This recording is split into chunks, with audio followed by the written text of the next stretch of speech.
Welcome back to the channel. This will be the transfer tips for Game Week 10 in Fantasy Premier League, where I'll highlight 11 players to buy, hold, sell and skip. You can see the most transferred in players at this point of the game week, and Mbeumo is top by some distance after a 15-pointer against Brighton. Mateta, Igor Thiago, who both went up in price overnight, are also in the top three, with Nick Voltemada and Danny Welbeck. So a lot of attackers there, despite the fact that the defenders were the ones reigning supreme in Game Week 9, which was talked about in my reaction stream yesterday. You've also got the likes of Timber, Gabriel, Rice, Erling Haaland, Van de Ven, Mukiele and Raya all up there, but ultimately some of these players I think should be skipped, like Danny Welbeck for example, even though he has some value to offer in that forward line. And if you are looking for a budget forward, apart from one other name who will be discussed in this video, Danny Welbeck might be second in the overall list, even over Isidore, with Sunderland having poor fixtures on paper. I'll be highlighting the most transferred out players at the end of this podcast, but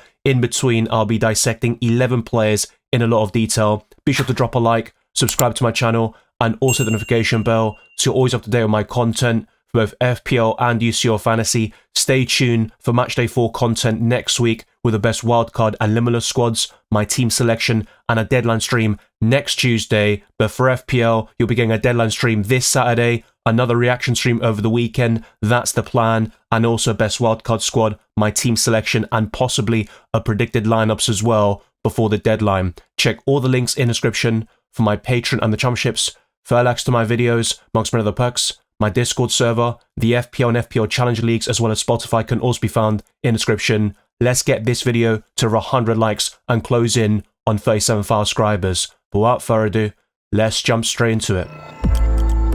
The most transferred in player this week is Bryan Mbeumo with over 500,000 purchases, and ultimately he is going to be the flavour of the week after that 15-pointer against Brighton. His ownership is soaring. It's currently at 18.4%, and very soon it will reach 20%, and his price should rise overnight to 8.2 million, according to the projections and several websites like livefpl.net. He has 4 goals and 1 assist this season, with 23 shots being the standout stat for Bryan Mbeumo, and 51 FPL points is solid. He is right up there amongst the highest scoring midfielders, only bettered by the likes of Antoine Semenyo overall. And the upcoming fixtures are quite promising for Manchester United, facing Nottingham Forest and Tottenham away over the next 2, followed by Everton at home, Crystal Palace away, and then West Ham at Old Trafford. And ultimately Bryan Mbeumo is fixture proof, so even in difficult fixtures, he can do the business. After a shaky start to the season, he is slowly building up that confidence and momentum, just like Man United in general, who have 3 consecutive victories under their belt. And the other stats to really look at are the shots on target, 12 there for Bryan Mbeumo, 18 shots inside the box. The XG is 2.93, so there has been an overperformance in that regard. But the expected assist is also quite sustainable and promising at 2.11. I think more assists could come for Bryan Mbeumo, with 6 big chances, 4 big chances created, and 15 key passes. So I believe Bryan Mbeumo is the standout Man United asset right now, especially in the midfield, where he is bettering the likes of Bruno Fernandes, who has been a bit disappointing and frustrating as an FPL asset. He is still one of the best midfielders in his position, but I think Bryan Mbeumo is a level above at this moment in time, and I would clearly pick him over Cunha and Bruno Fernandes going into Game Week 10. Another player who is projected to rise in price tonight is Daniel Munoz, who is currently 5.6 million. And if you are looking for someone a little bit differential with relatively low effective ownership, who could also be quite exciting to own in FPL, I think Daniel Munoz is one of the very best in this defensive line, with 1 goal and 3 assists for this Premier League campaign and 10 shots inside the box. Whilst he had none against Arsenal, I think the Gunners were solid defensively once again, and so were Crystal Palace in that narrow defeat at the Emirates. The Colombian has 48 FPL points, and the upcoming fixtures are promising. I think Crystal Palace are right up there in the FDR, the fixture difficulty rating, up until Game Week 14, with home games against Brighton and Brentford over the next 2, and obviously the Bees are up next. Wolves away in Game Week 12, followed by Man United at home, and then Burnley away. So that looks very decent from a clean sheet perspective, and there could be a few goals or assists there for Daniel Munoz, who has terrific underlying numbers, like 5 shots on target for a defender in a matter of 9 appearances is very solid. Also, 11 shots in general. His XG is 0.92, and the XA is 1.82, with 1 big chance, 3 big chance created, and 6 key passes. And you can definitely go for any Palace defender, even Mitchell, who is my least favourite overall because he's the most likely to drop out for Borna Sosa in the odd game, but I think the likes of Mark Gay, Lacroix will be very solid, and Chris Richards might offer the best value, but in terms of attacking potential, you won't get any better than Daniel Munoz. Jean-Philippe Mateta rose in price last night to 7.7 million, and his ownership is slowly rising despite the blank against Arsenal. His ownership is 14.3% with 5 goals for the campaign, and ultimately that hat-trick against Bournemouth has shifted our perceptions of the Frenchman as an FPL asset. He has no assists so far this season, but the XG and all the stats are amazing. They're only bettered by the likes of Erling Haaland in the forward line. The XG is 7.8. and 39 FPL points is decent, of course massively inflated by the Bournemouth game. Before that, he was looking very underwhelming for this Premier League season, but not only are the next 5 fixtures promising for Crystal Palace from a winning perspective and also keeping clean sheets, but also in terms of attacking them and getting some goals under the belt. They didn't create much against Arsenal, but that was to be expected, and I think in games like Brentford, Brighton, Wolves, even Man United, and of course with Burnley, Palace would be heavy favourites to win that game. They can score multiple goals in every single one of those matches and also get a few victories under their belt.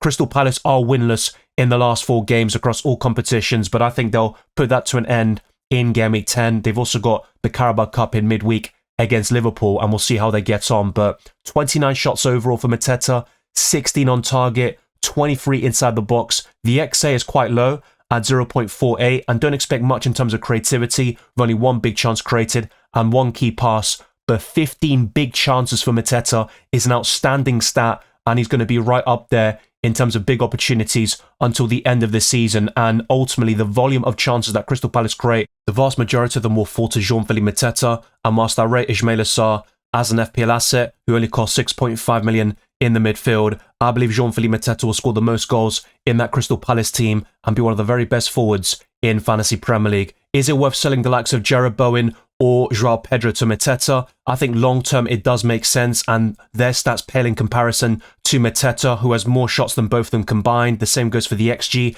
and with big chances, Bowen hasn't had a single one so far this season, despite a promising game against Leeds, where I think Bowen played very well. West Ham were diabolical once again, and ultimately, if you're kind of backing the next few fixtures, Palace have that advantage, and they're also a superior team to West Ham United. So I think Mateta makes a lot of sense, and between those 2 players, reluctantly, I would sell Jared Bowen to get Jean-Philippe Mateta in.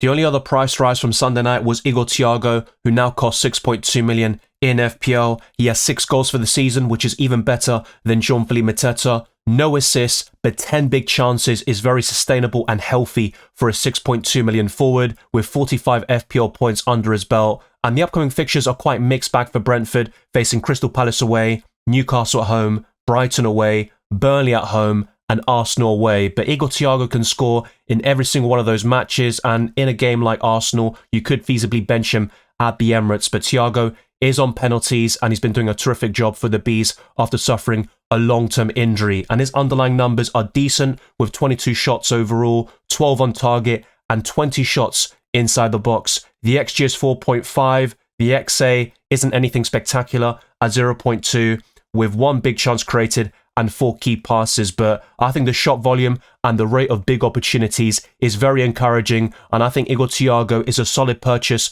for your FPL setup. In my recent wildcard squad, I discussed a different structure with Igor Thiago partnering the likes of Haaland and Voltemada up front.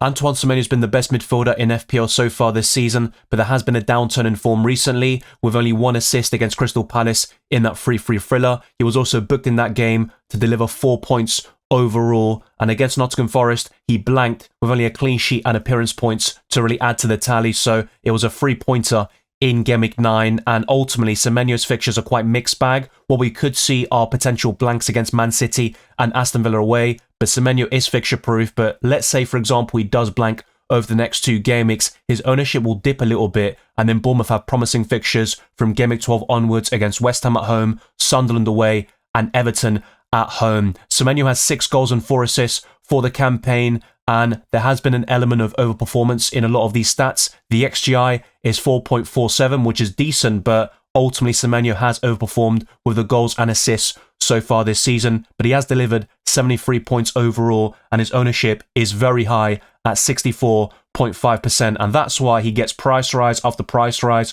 He costs 8.1 million For those that don't have Semenyo, I wouldn't be buying him in right now. I'd prefer Enzo Fernandez, Ismaila Sarr, and a few other midfielders like Brian Mbeumo, for example. But by the time you get to Game Week 12, that's where Semenyo becomes a purchase again. And ultimately, Krupi Jr. has been the standout Bournemouth attacker over the last 2 game weeks. And the other stats include 11 shots on target, 20 shots overall for Semenyo, and 18 shots inside the box. The XG is 3.89, and the XA is very low at 0.48, with 7 big chances, 0 big chance created, and 11 key passes. And in the last couple of game weeks, by the way, he's only had 2 big chances out of the last 4 or 5 matches, I believe. So the last time I covered Antoine Semenyo was back in Game Week 3 to 4 in the Transfer Tips video, and he had 5 big chances by that stage of the season. But that has dipped dramatically in recent weeks, and that's why we've also seen a downturn in form for the Ghanaian. But he's still doing a great job for Bournemouth on both flanks. He does provide creativity, although we haven't really seen it so far this season, but the goal scoring has gone up to another level, and I believe Antoine Semenyo is a hold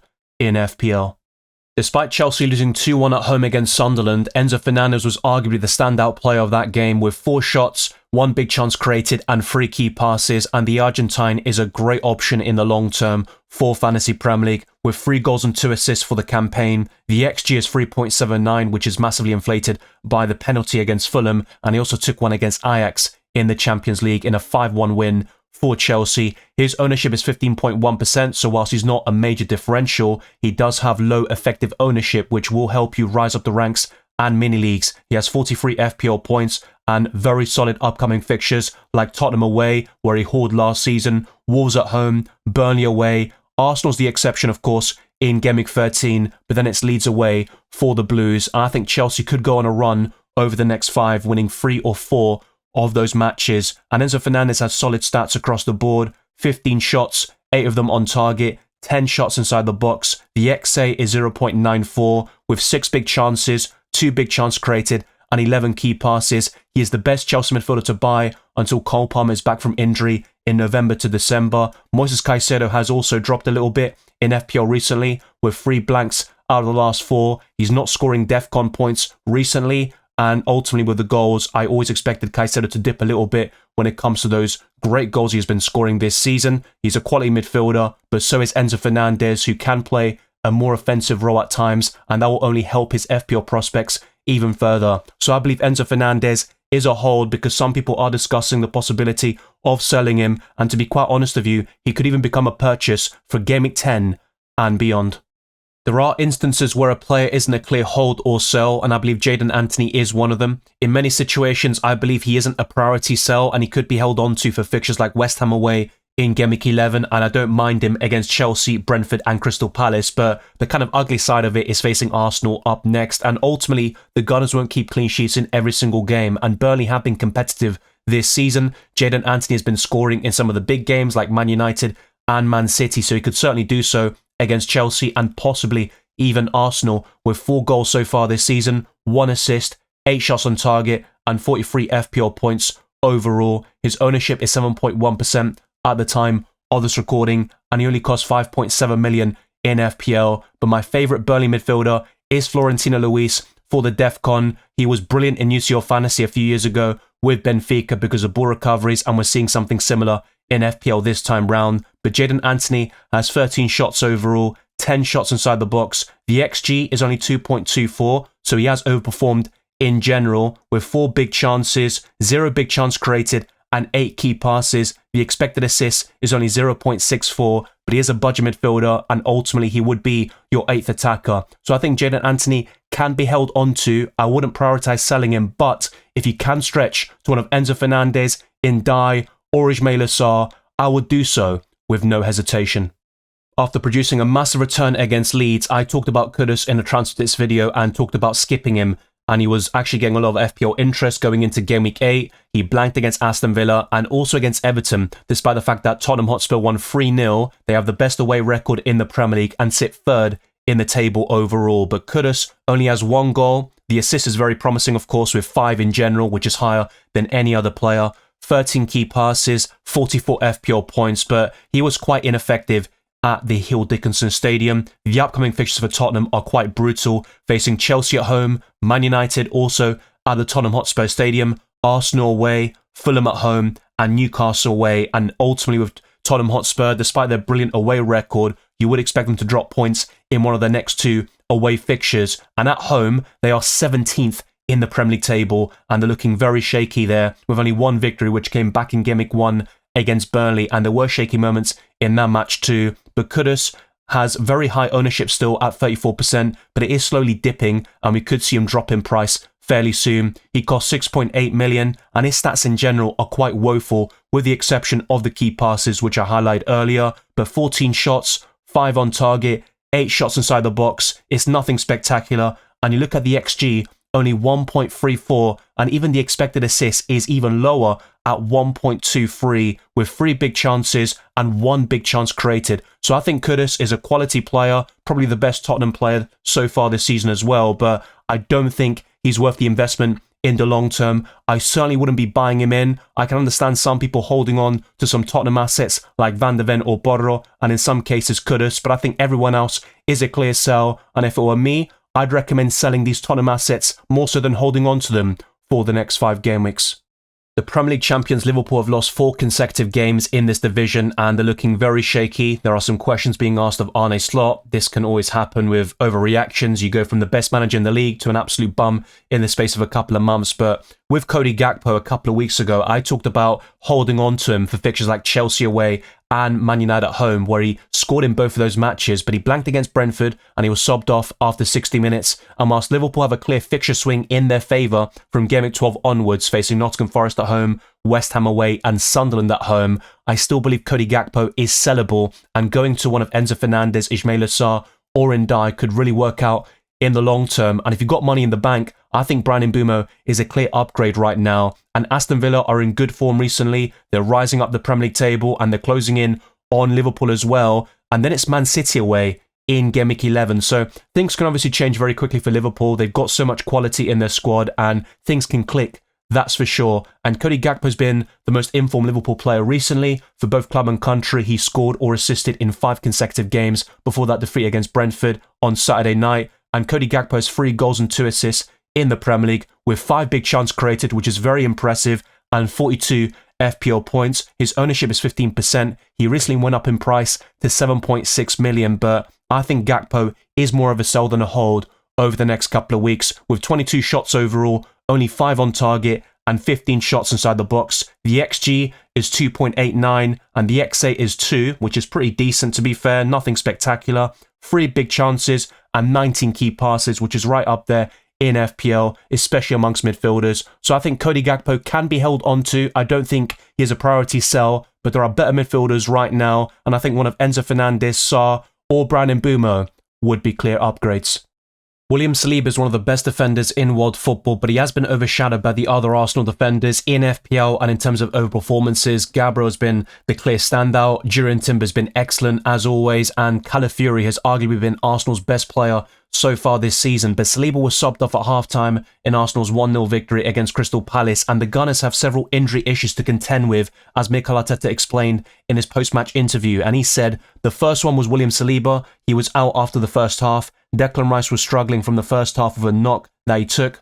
Ricardo Calafiori was another one. Let's see how they recover. And I believe Martinelli was also mentioned towards the end of the game. He also looked a little bit also out of sorts. So there are some issues there for Arsenal going into Game Week 10 against Burnley away. Then it's Sunderland away, Tottenham at home, Chelsea away and Brentford at home. And Arsenal are still near the top of the FDR, especially over the next 2 game weeks. But on a weekly basis, it changes. I think they were second only last week, first the week before that, and now they're down to 9th or 10th in terms of the FDR, which I talked about in my recent reaction stream. But ultimately, Arsenal are fixture-proof. They're finding a way to win these matches. They're 4 points clear at the top of the Premier League table, but Saliba isn't really offering anything in terms of DEFCON, with 45 defensive contributions, no goals and no assists, and only 32 FPL points. His ownership is 12.7%, and whilst he could be available for Game Week 10, I believe it's worth upgrading to a Gabriel or Timber for more bonus points, DEFCON, and goals and assists overall. And Saliba's stats are quite terrible actually, with only 1 shot inside the box, 0 on target, the XG is 0.13, the XA is 0.19, 0 big chances, 0 big chance created, and 1 key pass, so I believe William Saliba is a sell. The final player covered today is Anthony Gordon, who is a clear skip in Fantasy Premier League, but it's a different story in UCL Fantasy, where he's right up there with the top goal scorers in the Champions League with 4, and he has been brilliant in that competition. He got a goal and assist against Benfica in a 3-0 victory for Newcastle, and he has actually scored in every single game so far in that competition with 2 penalties against Union Saint-Gilloise, and he also scored against Barcelona in a 2-1 defeat. But in the Premier League, we're seeing absolutely nothing, not even in terms of the underlying stats to kind of indicate future performances and big returns, because he's got 0 goals, 0 assists, 1.8 points per match, and 11 FPL points overall. He faces West Ham away next, so I wouldn't be selling him if you do have Anthony Gordon, but I would not be investing in Gordon right now. I believe Sarr, Enzo Fernandez, and Dye are better options in the long term until we see a clear change in Anthony Gordon's performances in the Premier League. It's Brentford away, also in Gameweek 11, followed by Man City at home, Everton away, and Tottenham at home. Anthony Gordon is a big game player. He's fixture proof, so I don't actually mind him against the likes of Man City, Tottenham, and also Liverpool when that comes about as well, which will be in the second half of the season. But Anthony Gordon has 13 shots overall in 6 games, which isn't too shabby, but only 4 shots on target, 8 shots inside the box. The XG is 1.26 and the XA is 0.66, with 3 big chances, 2 big chances created, and 7 key passes. I believe Anthony Gordon will get off the mark very soon, and that could also pave the way for future returns. And against West Ham away, I think Gordon could do very well, but until we see consistency from Gordon and better underlying numbers, I wouldn't be buying him in Fantasy Premier League. Despite some appealing fixtures for Chelsea over the next 5 game weeks, João Pedro is the most sold player, with over 400,000 FPL managers selling him from their FPL setups, and ultimately he's not even getting shots away, let alone goals. But I believe the goals and assists will come, and ultimately the lapse return could also bode well for João Pedro, and he does combine very well with Cole Palmer, so once that happens in November, we could see João Pedro improve as an FPL asset. But I certainly don't mind people going a bit differential. I've said this for a while now, even before his recent goal-scoring drought, where João Pedro has been a terrible FPL asset, it has to be said. But I think João Pedro could do very well against Tottenham. The same goes for Enzo Fernandez. So with these Chelsea attackers, I would be a little bit hesitant about selling them. But ultimately, if you had to pick one Chelsea player in the midfield or forward line, Enzo Fernandez is the clear standout. But up front, most of these assets blanked in Gameweek 9 as well, like Jean-Philippe Mateta, Nick Voltemada, even Erling Haaland, and Jarrod Bowen. Despite a brilliant performance against Leeds, he only got 1 assist and was still quite underwhelming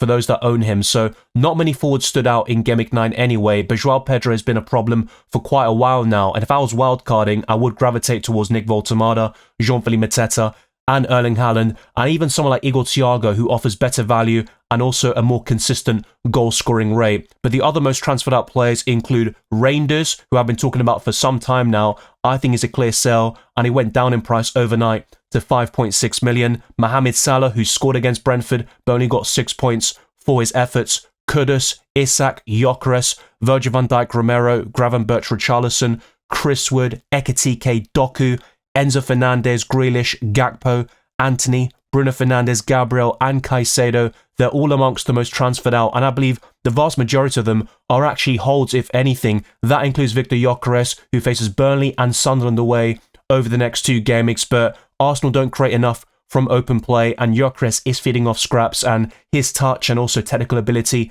is definitely a big limitation of his game. But I think a lot of these players are holds in the grand scheme of things. Thank you very much for watching this video and listening to this podcast. If you enjoyed it or found it insightful, then like this video, subscribe to my channel, and also hit the notification bell so you're always up to date on my content, both FPL and UCL Fantasy. Let's get this video to over 100 likes and close in on 37 subscribers. Follow me on X, Instagram, and Blue Sky, DylanRCM, and check all the links in the description for my Patreon and the championships, fair access to my videos, amongst many other perks, my Discord server, the FPL League, and Spotify can also be found in the description. Leave a 5-star review on my podcast. It also boosts us up even further.